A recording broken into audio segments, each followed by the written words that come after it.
हरे कृष्ण, जय हिंद। प्यारे बच्चों, आज हम कुछ नए और मजेदार शब्द सीखेंगे। ये शब्द हमें चीजों को बेहतर तरीके से समझने में मदद करेंगे। सबसे पहले हम बात करेंगे अप्रोप्रिएट शब्द की।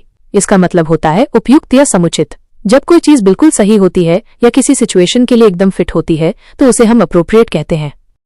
जैसे अगर आप स्कूल आ रहे हो तो आपकी स्कूल ड्रेस पहनना अप्रोप्रिएट है। अच्छा। अगर आप खेलने जा रहे हो तो खेल के कपड़े पहनना अप्रोप्रिएट है। समझ गए? ठीक है, समझ गया।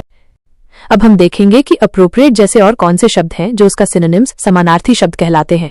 ये वो शब्द होते हैं जिनका मतलब अप्रोप्रिएट के जैसा ही होता है। फिटिंग अनुकूल, इसका भी मतलब होता है कोई चीज एकदम सही जगह पर फिट बैठती है या किसी चीज के अनुकूल होती है। जैसे ये चाबी इस ताले के लिए बिल्कुल फिटिंग है। सूटेबल, उपयुक्त।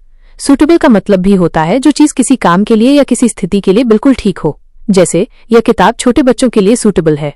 रेलेवेंट, प्रासंगिक। रेलेवेंट का मतलब है जो बात या चीज किसी विषय से जुड़ी हुई हो या उसके लिए जरूरी हो। जैसे जब हम पढ़ रहे होते हैं तो जो जानकारी हमारी पढ़ाई से रेलेवेंट होती है वही हमें याद रखनी चाहिए। एप्लीकेबल, लागू होने योग्य। एप्लीकेबल का मतलब है कोई नियम या बात जो किसी खास स्थिति या व्यक्ति पर लागू होती हो। जैसे यह नियम सभी स्टूडेंट्स पर एप्लीकेबल है। अब हम बात करते हैं एंटोनिम्स, विलोम शब्द की। ये वो शब्द होते हैं जिनका मतलब अप्रोप्रिएट के ठीक उल्टा होता है, यानी ये बताते हैं कि कोई चीज उपयुक्त नहीं है। अनफिटिंग, अनुपयुक्त। अनफिटिंग का मतलब है जो चीज सही न हो या जो कहीं भी फिट न बैठती हो। जैसे बारिश में तैरने जाना अनफिटिंग है। अनसूटेबल, अनुपयुक्त। अनसूटेबल का भी मतलब होता है जो चीज किसी काम के लिए ठीक न हो। जैसे ये खिलौना बहुत छोटे बच्चों के लिए अनसूटेबल है। इररेलेवेंट, असंगत।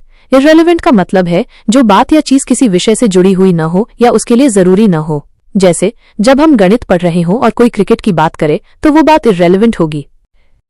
तो बच्चों, आज हमने अप्रोप्रिएट, उसके सिनोनिम्स और एंटोनिम्स सीखे। मुझे उम्मीद है कि आपको ये सब समझ आ गया होगा और आप इन शब्दों का इस्तेमाल सही से कर पाओगे।